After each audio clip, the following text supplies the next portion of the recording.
Good morning दोस्तों, आप सबका एजुकेशनल प्लेटफॉर्म गुरुकुल बाय विकास में स्वागत है। तो दोस्तों आज है 10 जुलाई और आज हम 10 जुलाई के इम्पॉर्टेंट करंट अफेयर को डिस्कस करने वाले। तो चलिए दोस्तों शुरू करते हैं आज के सेशन को। देखिए आज का पहला क्वेश्चन है कि हाल ही में किसे टीम इंडिया का हेड कोच नियुक्त किया गया है।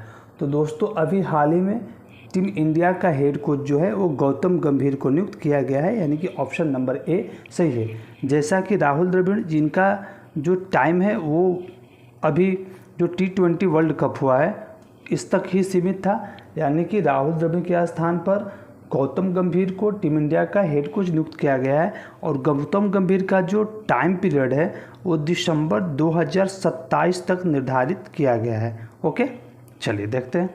देखिए भारतीय क्रिकेट कंट्रोल बोर्ड ने पूर्व भारतीय क्रिकेटर गौतम गंभीर को टीम इंडिया का नया हेड कोच नियुक्त किया है। किसके स्थान पर इनकी नियुक्ति हुई है? तो इनकी नियुक्ति जो है राहुल द्रविड़ के स्थान पर की गई है, ठीक है। और गौतम गंभीर का कार्यकाल जो है कब तक रहेगा? तो उनका कार्यकाल दिसंबर 2027 तक इनके कार्यकाल को रखा गया है। ओके चलिए ठीक है, अगला क्वेश्चन देखते हैं। हाल ही में किसे फ्रांस के सर्वोच्च नागरिक सम्मान से सम्मानित किया गया है? तो दोस्तों फ्रांस के सर्वोच्च नागरिक सम्मान से रोशनी नाडर मल्होत्रा को सम्मानित किया गया है, यानी कि option number A is the right answer. France के सर्वोच्च नागरिक सम्मान से रोशनी नाडर मल्होत्रा को सम्मानित किया गया है। देखिए अभी हाल ही में चर्चा में रही है स्वप्ना कलिंगल, इन्हें स्पाइस अवार्ड प्रदान किया गया है। स्पाइस अवार्ड 2024 इन्हें प्रदान किया गया है।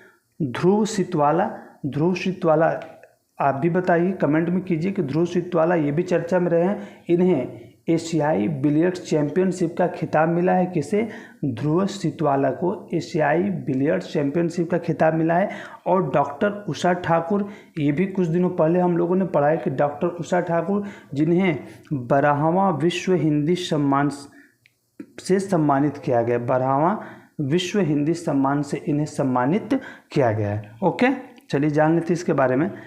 एशियल टेक्नोलॉजी की चेयरपर्सन रोशनी नादर मल्होत्रा को फ्रांस के सर्वोच्च नागरिक सम्मान शेवेलियर डे ला लेगियन डी आनूर से सम्मानित किया गया है। किससे सम्मानित किया गया है?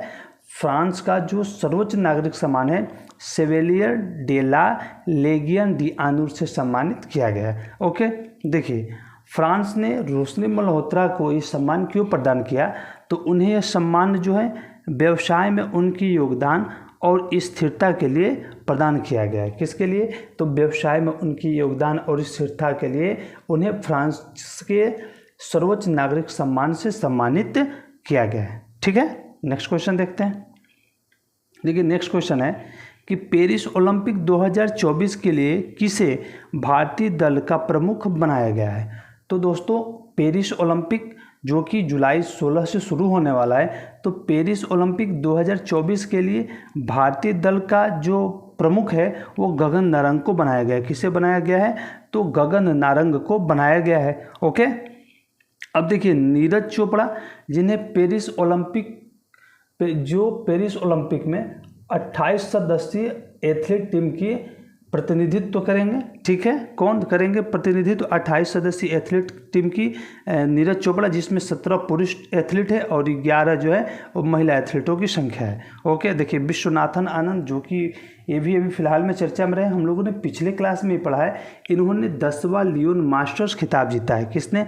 10वीं बार जो है लियोन मास्टर्स का खिताब जीता है। और मैरी कॉम जिन्हें पिछली बार जो है भारतीय दल का प्रमुख बनाया गया था मैरी कॉम को, लेकिन इस बार इन्होंने असमर्थता जाहिर करते हुए कहा कि नहीं मैं इस पोस्ट के लिए अभी मान्य नहीं हूँ, तो भारतीय दल का प्रमुख गगन नारंग को फिर बनाया गया। ठीक है, उन्होंने इसके लिए अपनी अस्वीकार्यता जाहिर कर दी मैरी कॉम ने। ठीक है चलिए देखते हैं। दिग्गज शूटर गगन नारंग को पेरिस ओलंपिक के लिए भारतीय दल का प्रमुख बनाया गया है। किसे बनाया गया है? तो गगन नारंग को बनाया गया है। गगन नारंग जो है बॉक्सर मैरी कॉम की जगह लेंगे।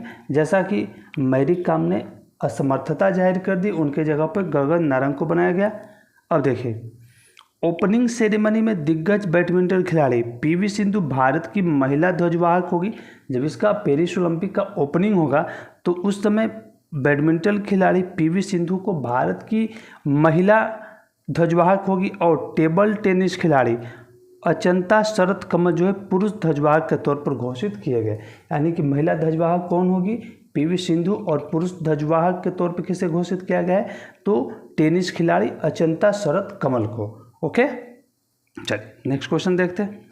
नाटो शिखर सम्मेलन 2024 का आयोजन किस देश में किया गया है? तो देखिए दोस्तों, नाटो शिखर सम्मेलन जो है उसका आयोजन जो है वो कहाँ पे हो रहा है, तो यूएसए में उसका आयोजन जो है किया जा रहा है। ठीक है, ओके। देखिए अभी चर्चा में रूस भी है, क्योंकि हमारे पीएम मोदी जी रूस के यात्रा पे गए हुए हैं। ठीक है, फ्रांस, जहाँ पेरिस में ओलंपिक का आयोजन होना है, और दुबई चर्चा में क्यों रहा, क्योंकि अभी फ़िलहाल में हमने पढ़ा है परसों की क्लास में कि वर्ल्ड होम्योपैथी समिट 2024 का आयोजन कहाँ पे किया गया, तो दुबई में किया गया। वर्ल्ड होम्योपैथी समिट 2024 का आयोजन जो है वो कहाँ किया गया था, दुबई में किया गया था। पेरिस अभी फ्रांस में ये हमारा ओलंपिक होने वाला है, रूस में पीएम मोदी जी गए हैं, और इसका राइट आंसर हो जाएगा यूएसए। ओके, चलिए नाटो शिखर सम्मेलन 2024 का जो आयोजन है यूनाइटेड स्टेट्स ऑफ अमेरिका के वाशिंगटन डीसी में किया जा रहा है। कहाँ पे किया जा रहा है, तो वाशिंगटन डीसी में, यूएसए के वाशिंगटन डीसी में किया जा रहा है। और इसका आयोजन कब से कब तक किया जा रहा है, तो 9 जुलाई से 11 जुलाई तक इसका आयोजन किया जाएगा। नाटो शिखर सम्मेलन 2024 का जो आयोजन है वो 9 जुलाई से 11 जुलाई तक किया जाएगा। नाटो यानी कि नॉर्थ अटलांटिक ट्रीटी ऑर्गेनाइजेशन, स्थापना हुई इसकी 4 अप्रैल 1949 को। इसका मुख्यालय कहाँ है, ब्रुसेल्स, बेल्जियम में है। नाटो चीफ, जिन्हें देखिए अभी हाल ही में नियुक्त किया गया है किसे, मार्क रूटे को। टोटल 32 सदस्यीय देशों का एक समूह है नाटो। ठीक है, और पिछली बार नाटो शिखर सम्मेलन कहाँ हुआ, यानी 2023 में। तो नाटो शिखर सम्मेलन 2023 में विनियस, लिथुआनिया में संपन्न हुआ। कहाँ पे, तो विनियस, लिथुआनिया में 2023 में ये संपन्न हुआ है। ओके, हमने पीछे का भी देख लिया और इस बार जो आयोजित हुआ उसे भी जान लिया। ओके, नेक्स्ट क्वेश्चन है कि हाल ही में भुवनेश्वर स्थित उदयगिरी केव्स किसकी यात्रा के कारण चर्चा में रहा है? किसकी यात्रा के कारण चर्चा में रहा उदयगिरी केव्स? तो उदयगिरी केव्स जो है राष्ट्रपति द्रौपदी मुर्मू के यात्रा के कारण चर्चा में रहा। किसके यात्रा के कारण?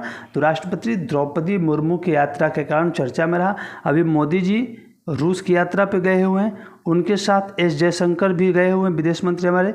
ठीक है, देखिए हाल ही में, नेक्स्ट क्वेश्चन है कि हाल ही में बंगाल में कुलपतियों की नियुक्ति वाली समिति का प्रमुख किसे नियुक्त किया गया है? तो दोस्तों, कुलपतियों की नियुक्ति वाली समिति का जो प्रमुख है वो नियुक्त किया गया है you Lalit. Option number A is the right answer.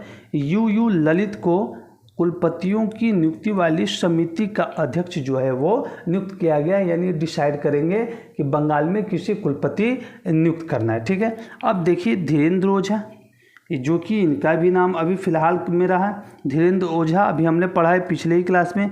PIB का इन्हें महानिदेशक नियुक्त किया गया, प्रेस इंफॉर्मेशन ब्यूरो, यानी कि पीआईबी का इन्हें महानिदेशक नियुक्त किया गया। मोहम्मद मुश्ताक, देखिए जिन्हें केरल हाई कोर्ट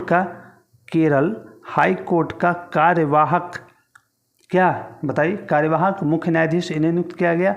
और शील नागू, जिन्हें पंजाब और हरियाणा हाई कोर्ट का मुख्य न्यायाधीश जो है शील नागू को नियुक्त किया गया। ओके, तो इसका राइट आंसर है ऑप्शन नंबर ए। अब देखिए इनके बारे में जान ले डिटेल से।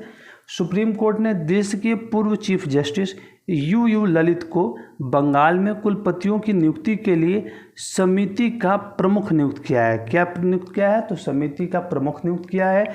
इसमें जो है इसके गठन के लिए, जब इन्हें यू ललित को कुलपतियों की नियुक्ति का समिति का प्रमुख नियुक्त किया जा रहा था, उस समय जस्टिस सूर्यकांत और जस्टिस उज्ज्वल भुयन की पीठ ने समिति का गठन किया और आदेश दिया कि 2 हफ्ते के भीतर इसका गठन हो जाना चाहिए। यानी कि समिति का गठन 2 हफ्ते के भीतर करने का आदेश दिया। कितनी जज वाली बेंच थी? तो 2 जजों की बेंच थी, जस्टिस सूर्यकांत और जस्टिस उज्ज्वल भुयन की। ठीक है, अब देखिए जस्टिस ललित के अलावा समिति में 5 सदस्य और होंगे जो हर विश्वविद्यालय में कुलपति की नियुक्ति के लिए अल्फ़ाबेटिकल आर्डर में 3 नाम का पैनल तैयार करेंगे। यानी कि जस्टिस ललित के अलावा 5 सदस्यीय टीम होगी जो कुलपति के नामों का एक पैनल तैयार करेगी, 3 नामों का पैनल तैयार करेगी।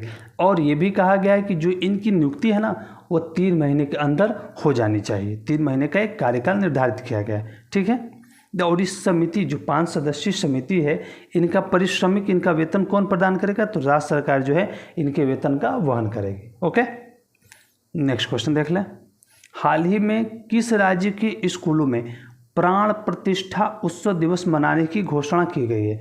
तो दोस्तों प्राण प्रतिष्ठा उत्सव दिवस जो है ना वो हमारे यूपी में 22 जनवरी को श्री राम जी का जो प्राण प्रतिष्ठा हुआ उसी के तहत राजस्थान सरकार ने अपने वहाँ के कैलेंडर में, सरकारी कैलेंडर में उन्होंने ऐसा निर्धारित किया है कि प्राण प्रतिष्ठा उत्सव प्रतिवर्ष मनाया जाएगा। अभी डेट निर्धारित नहीं है लेकिन प्राण प्रतिष्ठा उत्सव मनाने की घोषणा कर दी गई है, ठीक है।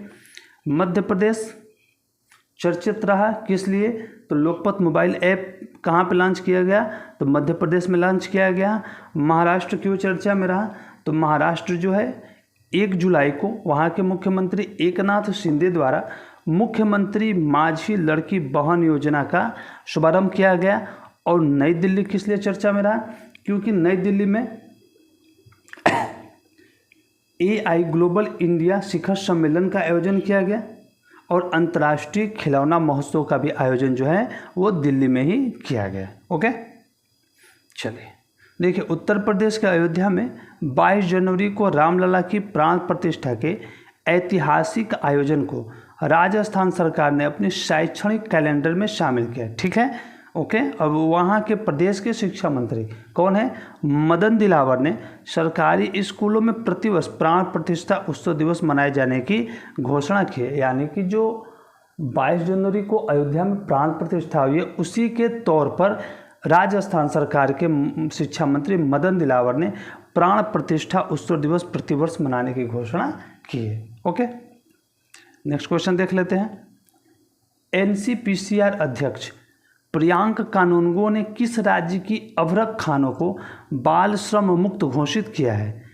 NCPCR, पहले इसका फुल फॉर्म जान लें। NCPCR national commission for protection of child right, national commission for protection of child right, ठीक है। अब देखिए फुल फॉर्म इंपॉर्टेंट इसलिए क्योंकि ये चर्चा में है, करंट का सब्जेक्ट बना हुआ है, विषय बना हुआ है। तो NCPCR जब आया है तो इसका फुल फॉर्म एग्जाम में जरूर पूछ सकता है, ठीक है।